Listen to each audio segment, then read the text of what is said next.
नमस्कार दोस्तों, मैं भाविनी मिश्रा अपने चैनल में आप सभी का एक बार फिर से स्वागत करती हूँ। कैसे हैं आप लोग?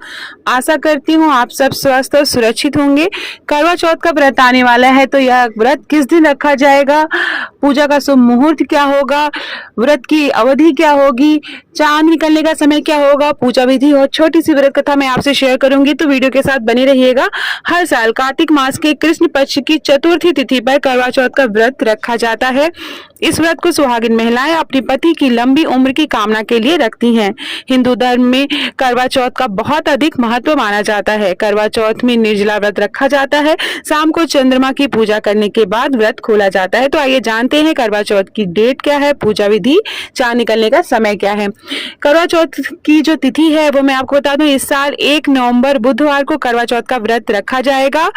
चतुर्थी तिथि जो है वो प्रारंभ होगी 31 अक्टूबर 2023 को शाम के 9:30 पे शुरू होगी और चतुर्थी तिथि समाप्त होगी 1 नवंबर 2023 को रात के 9:19 तक। तो उदया तिथि के हिसाब से जो करवा चौथ का व्रत है वह 1 नवंबर को रखा जाएगा। आइए जानते हैं पूजा का शुभ मुहूर्त क्या होगा।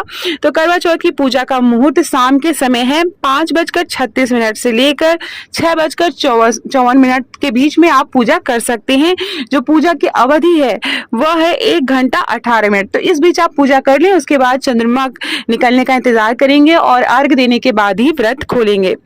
करवा चौथ का जो व्रत का समय है वह कितने घंटे का होने वाला है, तो सुबह 6:33 से लेके शाम के 8:15 तक यह व्रत रखा जाएगा। कुल अवधि है 13 घंटा 42 मिनट की। आइए जानते हैं करवा चौथ के व्रत में चंद्रोदय कब होगा। तो रात के 8:15 पर चंद्रोदय होगा। नई दिल्ली में 8:36 पर होगा। तो इसी के आसपास आप मान सकते हैं 8:15 से लेके 8:30 के बीच में पूरे भारत में चंद्रोदय देखा जा सकेगा। आइए जानते हैं पूजा विधि क्या होगी। तो सुबह उठकर जल्दी उठकर स्नान करना चाहिए। सरगई ली जाती है। सूर्योदय से पहले स्नान करने के बाद व्रत का संकल्प ले सरगई ली जाती है। उसके बाद दिन भर निर्जला व्रत रखा जाता है। शाम के दिन शिव परिवार की पूजा की जाती है। करवा चौथ माता की पूजा की जाती है। भगवान गणेश की पूजा की जाती है। किसी भी शुभ कार्य में सर्वप्रथम गणेश भगवान जी की पूजा की जाती है। माता पार्वती, भगवान शिव और भगवान कार्तिकेय की पूजा की जाती है। चलनी की आकृति और चंद्रमा की पूजा की जाती है।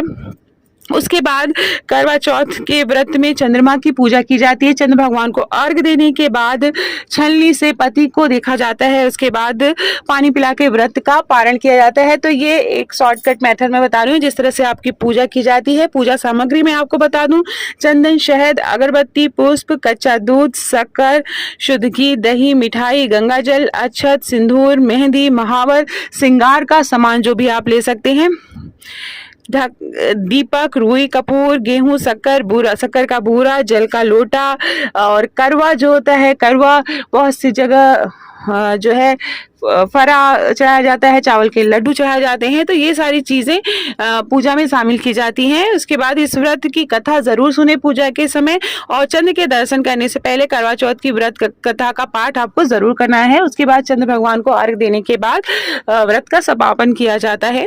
आइए जानते हैं करवा चौथ क्यों मनाया जाता है, उसके पीछे की कथा क्या है, व्रत कथा क्या है। तो एक साहूकार के 7 लड़के और एक लड़की थी।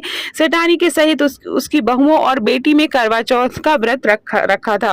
रात्रि को साहूकार के लड़के भोजन करने लगे तो उन्होंने अपनी बहन से भोजन करने के लिए कहा। इस पर बहन ने बताया कि आज उसका व्रत है, वह खाना चंद्रमा को अर्घ देकर ही खाएगी। सबसे छोटे भाई को अपनी बहन की हालत देखी नहीं गई और वह दूर पेड़ पर एक दीपक जलाकर चलनी की ओट में रख देता है, जो ऐसा प्रतीत होता है जैसे चतुर्थी का चांद हो। उसे देखकर करवा उसे अर्घ देकर खाना खाने बैठ जाती है। जैसे ही वह पहला टुकड़ा मुंह में डालती है उसे छींक आती है। दूसरा टुकड़ा डालती है तो उसमें बाल निकल जाता है और तीसरा टुकड़ा मुंह में डालती है तभी उसके पति की मृत्यु का समाचार उसे मिलता है। वह बेहद दुखी हो जाती है। उसकी भाभी सच्चाई बताती है उसके साथ ऐसा क्यों हुआ। व्रत गलत तरीके से टूटने के कारण देवता उससे नाराज हो गए। इस पर करवा निश्चय करती है कि वो अपने पति का अंतिम संस्कार नहीं करेगी और अपने सतीत्व से उसे पुनर्जीवन दिलाएगी। वह पूरे 1 साल तक अपने पति के शव के पास बैठी रहती है, उसकी देखभाल करती है, उसके ऊपर उगने वाली सुई नुमा घास को एकत्रित करती जाती है।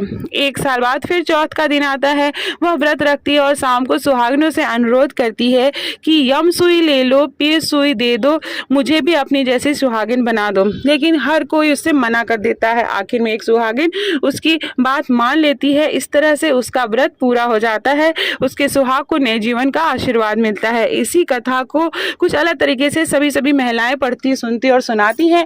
तो इस करवा चौथ की व्रत कथा के पीछे करवा चौथ का आपका महत्व पता चल गया होगा। तो आशा करती हूँ आपको मेरा वीडियो पसंद आया होगा। ऐसे ही वीडियो देखने के लिए मेरे चैनल को आप सब्सक्राइब कर सकते हैं। कमेंट बॉक्स में जय माता दी जरूर लिखिएगा। बहुत बहुत धन्यवाद ये वीडियो देखने के लिए।